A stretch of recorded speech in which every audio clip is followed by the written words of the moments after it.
ಮೊನ್ನೆ ವಿಜಯನಗರ ಜಿಲ್ಲೆ ಹೊಸಪೇಟೆಯಲ್ಲಿ ಸರ್ಕಾರದ 2 ವರ್ಷಗಳ ಸಾಧನಾ ಸಮಾವೇಶದಲ್ಲಿ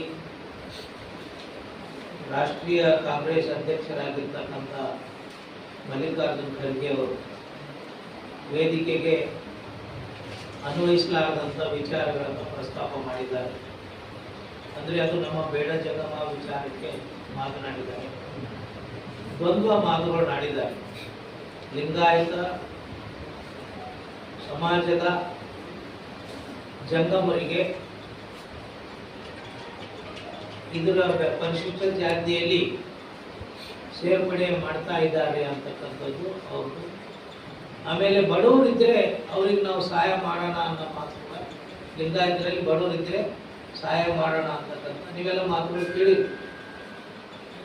ಆದರೆ ಜಂಗಮರಿಗೆ ಸೇರಿಸೋ ಅವಶ್ಯಕತೆ ಇಲ್ಲ.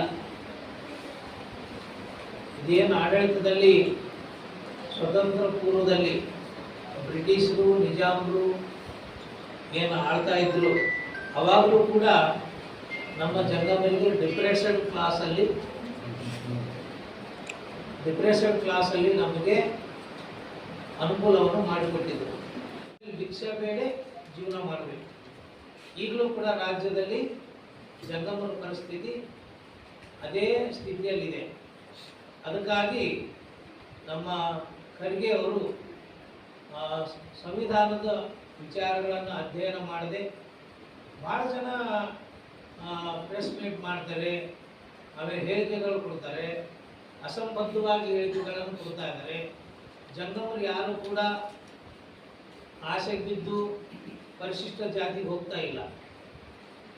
ನಾವು ಹುಟ್ಟಿರೋದೇ ಜಂಗಮರ ಜಾತಿಯಲ್ಲಿ, ಬೇಡ್ಕೊಂಡು ತಿನ್ನೋ ಜಾತಿಯಲ್ಲೇ ಹುಟ್ಟಿರೋದು ನಾವು. ಅದಕ್ಕಾಗಿ ಕಾನೂನುಗಳಿದ್ದಾವೆ, ತನಿಖಾ ಅಧಿಕಾರಿಗಳಿದ್ದಾರೆ. ನಿಮ್ಗೆ ಹಂಗೇನಾದರೂ ಅನುಮಾನ ಬಂದರೆ, ಯಾರ ಮೇಲೆ ಅನುಮಾನ ಬಂದರೆ ಅವ್ರಿಗೆ ತನಿಖೆಗೊಳಪಡಿಸಲಿ. ಅವ್ರು ಜಂಗಮರು ಬೇಡ ಜಂಗಮ ಹೌದು ಅಲ್ಲೋ, ಈ ರೀತಿಯಾಗಿ ಮಾಡೋದು ಬಿಟ್ಬಿಟ್ಟು ನೀವು ಸರ್ಕಾರಿ ಸಭೆಗಳಲ್ಲಿ, ಸಾರ್ವಜನಿಕ ಸಭೆಗಳಲ್ಲಿ ಒಂದು ಸಮಾಜದ ವಿರುದ್ಧವಾಗಿ ಮಾತನಾಡೋದು ಯಾವ ನ್ಯಾಯ? ಅದರಲ್ಲಿ ನೀವು ಮುತ್ಸದ್ದಿ ರಾಜಕಾರಣಿಗಳು.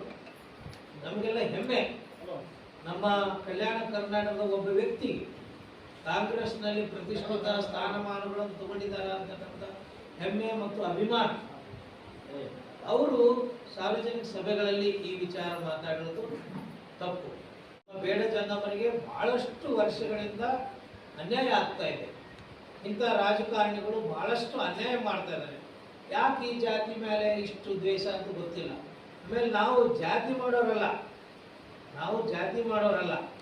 ಜಂಗಮರು ಯಾವಾಗಲೂ ಕೂಡ ಎಲ್ಲರ ಶ್ರೇಯೋಭಿವೃದ್ಧಿಯನ್ನು ಬಯಸೋರು. ನೀವು ಮನೆಗೆ ಕರೆದ್ರು ಬರ್ತೀವಿ, ಆಶೀರ್ವಾದ ಮಾಡ್ತೀವಿ. ನೀವು ಕಚೇರಿ ಪೂಜೆ ಮಾಡಕ್ಕೆ ಕರೆದ್ರು ಬರ್ತೀವಿ, ಮಕ್ಕಳು ಮದುವೆ ಕರೆದ್ರು ಬರ್ತೀವಿ, ಏನಾದರೂ ತೀರ್ಕೊಂಡ್ರೆ ಸಂಸ್ಕಾರ ಕೊಡಕ್ಕೆ ಬರ್ತೀವಿ. ಎಲ್ಲದಕ್ಕೂ ನಾವು ಬಂದು ನಿಮ್ಮನ್ನು ಶ್ರೇಯಸ್ಸನ್ನು ಬಯಸೋರು. ನಿಮ್ಮ ವಿರುದ್ಧ ನಾವೆಂದೂ ಕೂಡ ಹೋರಾಟ ಮಾಡೋದಿಲ್ಲ, ನಿಮಗೆಂದೂ ಕೂಡ ಅನ್ಯಾಯ ನಾವು ಬಯಸೋದಿಲ್ಲ. ಜಂಗಮರು ಯಾವಾಗಲೂ ಕೂಡ ಎಲ್ಲರೂ ಏಳಿಗೆಯನ್ನೇ ಬಯಸುವಂಥ ವೃತ್ತಿಯಲ್ಲಿರ್ತಕ್ಕಂಥವ್ರು. ನಾವು ಜಾತಿಯನ್ನು ನೋಡೋದಿಲ್ಲ. ಆದರೆ ಇದು ಸಂವಿಧಾನ. ಇಡೀ ಭಾರತದಲ್ಲಿ ಹುಟ್ಟಿರ್ತಕ್ಕಂಥ ಎಲ್ಲರಿಗೂ ಕೂಡ ಆ ಸಂವಿಧಾನದ ಹಕ್ಕುಗಳು ಅವ್ರಿಗೆ ಬರಬೇಕು. ಏನು ಜಾತಿ ಪ್ರಮಾಣ ಪತ್ರಕ್ಕೆ ಅರ್ಜಿ ಹಾಕಿದಾಗ ಅರ್ಜಿ ದಿಢೀರ್ನೆ ಕೊಡ್ತಾ ಇಲ್ಲ. ಯಾಕಂತಂದರೆ ಆ ಮೇಲಧಿಕಾರಿಗಳು, ರಾಜಕಾರಣಿಗಳು ಆ ಅಧಿಕಾರಿಗಳಿಗೆ ಮೌಖಿಕವಾಗಿ ಬೇಡ ಜಂಗಮರಿಗೆ ಸರ್ಟಿಫಿಕೇಟ್ ಕೊಡಬೇಡ್ರಿ ಅಂತ ಹೇಳ್ತಾರೆ. ಮತ್ತು ನಾವು ಕಾನೂನು ಹೋರಾಟ ಮಾಡಿದ್ರೆ ಸುಲಭವಾಗಿ ನಮಗೆ ಜಾತಿ ಪ್ರಮಾಣ ಪತ್ರ ಸಿಗ್ತಾ ಇದ್ದಾವೆ. ಸಿಕ್ಕಿರ್ತಕ್ಕಂಥ ಉದಾಹರಣೆಗಳಿದ್ದಾವೆ. ಈಗೇನು ಪ್ರೆಸ್ ಮೀಟ್ ಮಾಡೋಗಿರ್ತಕ್ಕಂಥ ನಮ್ಮ ಆಂಜನೇಯವರು ನಮ್ಮ ಅಭಿಮಾನಿಗಳೇ. ನಮ್ಮ ಮಠಕ್ಕೆ ನಾವೇನು ಕೇಳದೇನೆ ಅವರು ಸಮಾಜ ಕಲ್ಯಾಣ ಸಚಿವರಾದಾಗ 25 ಲಕ್ಷ ನಮ್ಮ ಮಠಕ್ಕೆ ಕೊಟ್ಟಿದ್ದಾರೆ. ಭಾಳ ಅಭಿಮಾನ. ನಾವು ಕಾನೂನಾತ್ಮಕವಾಗಿ ನಿಮ್ಮ ಹತ್ರ ಬಂದಿದ್ದೀವಿ. ಒಬ್ಬ ಸ್ವಾಮೀಜಿ ಆಗಿ ಎಲ್ಲರನ್ನ ಪ್ರೀತಿಸುವಂಥ ಗುಣ ಹೊಂದಿರೋರು ನಾವು, ದ್ವೇಷಿಸೋರು ಅಂತಾರಲ್ಲ. ಆದರೆ ಒಂದು ಸನ್ಮಾರ್ಗದಲ್ಲಿ ಹೋರಿ, ಕಾನೂನಾತ್ಮಕವಾಗಿ ಹೋರಿ ಅಂತ ಹೇಳಕ್ ಬಂದಿವಿ. ಅದು ಪ್ರೆಸ್ ಮೀಟ್ ಮಾಡ್ತಿರ್ತಕ್ಕಂಥ ಉದ್ದೇಶ ಏನು?